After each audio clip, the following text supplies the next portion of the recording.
La transplantation rénale, la fécondation in vitro ainsi que la médecine générative des cellules souches, ces thèmes étaient au cœur de la conférence qui a réuni au Fleuve Congo Hôtel les experts du centre hospitalier Initiative Plus avec l'appui de médecins turcs et ceux de cliniques universitaires en partenariat avec Livre Hospital dans le cadre de la formation médicale continue telle que voulue par le ministère de la Santé publique, Hygiène et Prévention. Le docteur Jeff Ntalaja pense qu'il faut des initiatives du corps médical pour sauver la vie de nos compatriotes au lieu de tout attendre du gouvernement congolais. Ce, avant de remercier le directeur de cabinet et représentant personnel du ministre de la Santé publique, Romain Boyaï, pour l'intérêt que la tutelle a accordé à ces assises. Ce dernier en a profité pour féliciter les organisateurs et les médecins turcs pour ces échanges combien riches. Pour le professeur Makoulou, médecin directeur des cliniques universitaires,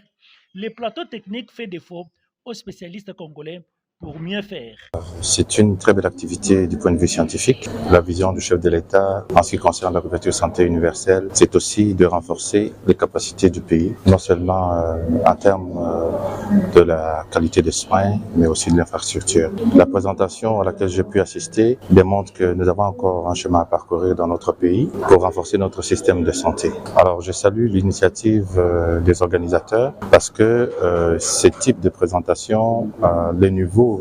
et la qualité des présentations, on les voit dans d'autres pays et j'espère que ces types d'initiatives pourront ultimement conduire à réduire les transferts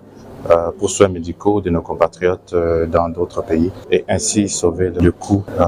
et le budget de l'État. Plus fait partie des hôpitaux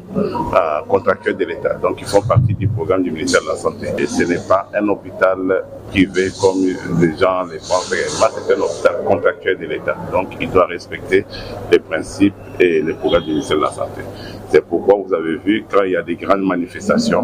le ministère de la Santé intervient parce qu'il fait partie des hôpitaux qui œuvrent dans le programme qui est tracé par le ministère de la Santé et qui fait partie des hôpitaux qui œuvrent aussi dans la couverture de santé universelle parce que c'est un hôpital public de l'État. Présent à cette rencontre de haute facture sur la spécialité médicale, le président national de l'Ordre des médecins, Bertin Nsadi, a salué la contribution de la délégation des médecins turcs.